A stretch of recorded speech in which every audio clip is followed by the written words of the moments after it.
has been able to pass what he wants to pass, obviously many reasons because of that.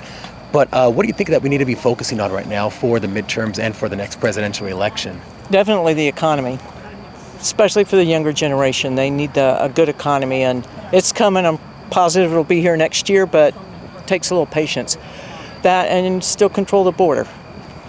And how do you feel about, obviously, Zoran Mamdani just got elected as mayor of New York. His message clearly resonated with people there. He was offering them free stuff. What do you think we can do to counteract that in the Republican Party so that that version of Mamdani doesn't spread to other cities? Well, it starts with education, learning the difference between socialism and capitalism and the benefits of both society. I think the younger generation don't get that education. I'm one from the 70s. I grew up in Florida. We had to take AVC before we could graduate high school, Americanism versus Communism. Wow. We learned it in high school. It's part of graduation. That needs to be done today as well.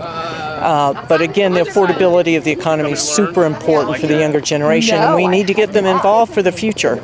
Us older folks are going to get out there, we're going to vote, but we got to get the younger generation involved. I agree. And a quick last question. There's been some infighting in the MAGA movement, obviously, things like Tucker, Nick Fuentes, and Candace Owens, et cetera. What do you think that's doing to the voter base in general? And then what do you think we can do to fix that? Well, keep communications open and definitely stay the course. We got to stick together and support the future. It is a little scary right now with what the midterms could be if we're not careful. We got to stay focused with the issues that got us where we are. Two-man crew. How long you guys had a channel? A few years now. Okay. Yeah. Cool. I watch like Cam and all those guys. Oh yeah, he's our good buddy. Okay, nice. Yeah. So we were just asking some questions. Right now, Trump's been in office for a year.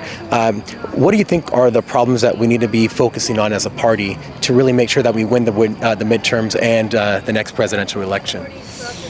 Ooh, that's tough. I mean, it's hard for him to get stuff done with the Democrats stopping everything he's doing. And it doesn't help that, in my eyes, the media is the biggest reason we have the division in our country. You can't have a united country. You have a media over 90% covering for the Democrats, and they're lying and pushing narratives about the right. The right's not perfect, but at least cover things fairly. That's all we ask. So some of the biggest issues, I mean, he's doing good on the border and immigration and stuff, which is the same thing Obama was doing. But again, the media didn't cover it when Obama did it. Who knows how the tariffs are going to play off? Like, nobody knows about those. People think they do, but they don't. In some aspects, the economy's doing okay, and some it's not. I know some prices are still high a little bit, but I think wages have gone up a little bit, if I'm not mistaken. So, he could be doing a little better on some stuff, but I'm still glad he won over Kamala. And then what do you feel, or rather, how do you feel about the president saying we need to get rid of the filibuster? Because if not, the Democrats are going to do it as soon as they're in office, pass my agenda. What are your thoughts on that? I can kind of see both sides, because you don't want to do it because then they're going to do it as well. But they're probably going to do it anyway. So you might as well do it and get it what needs to be done.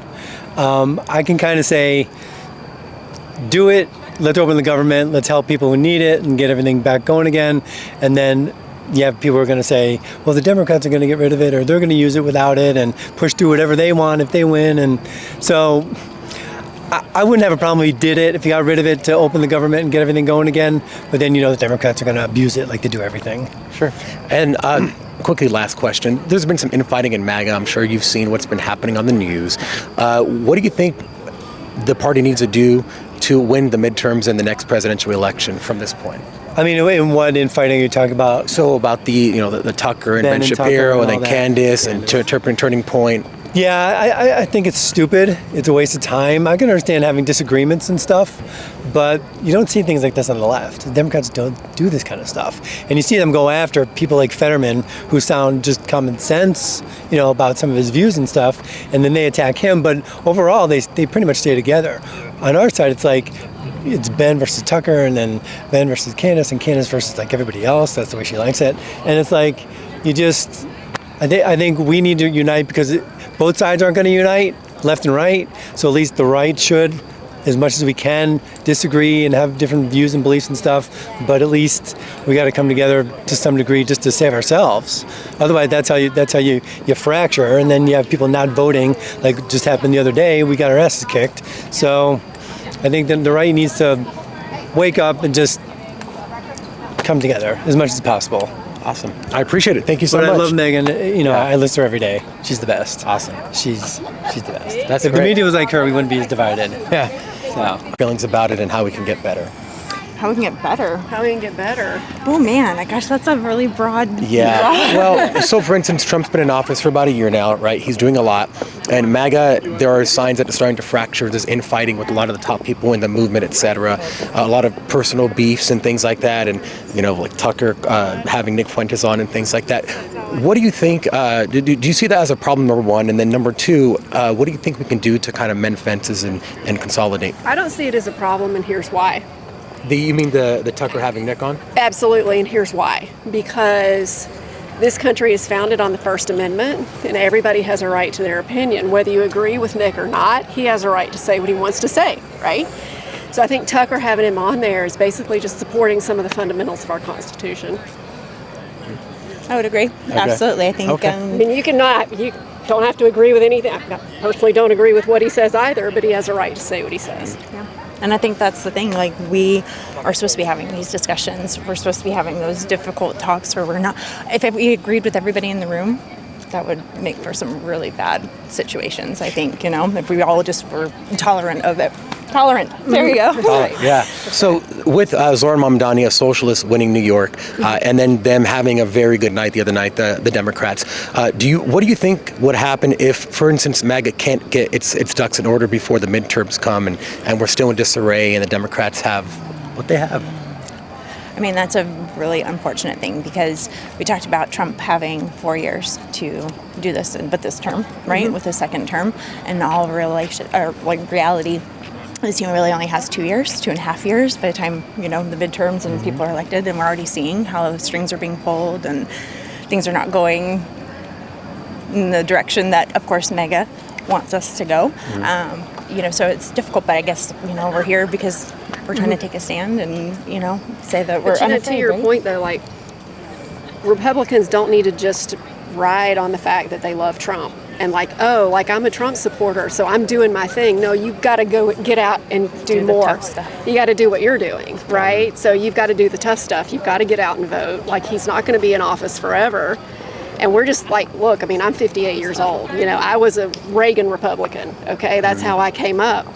But we can't go back to that kind of Republican Party where it's just old, stoic politicians. That's changed. Trump changed that for everyone, right?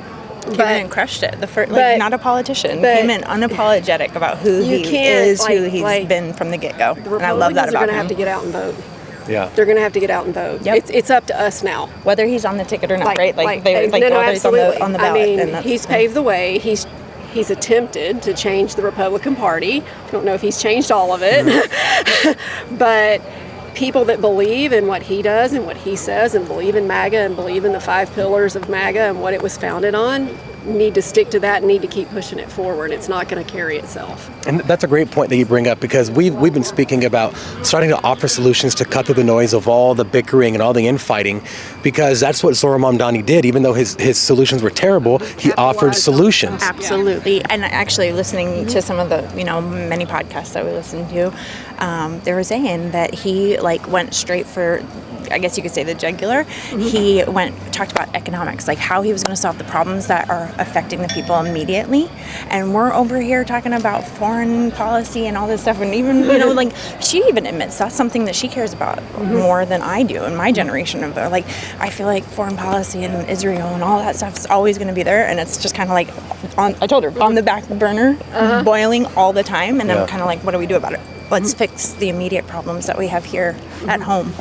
And that's, I guess, my biggest thing. I think we all can agree on that, too. I couldn't agree with you more. Yeah, thank you so much for your time. I appreciate it. All right. Yeah. So Trump's been in office now for a little over a year.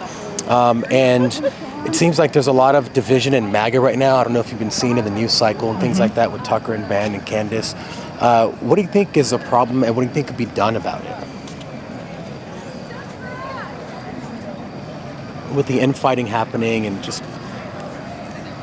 I think more conservatives need to speak out.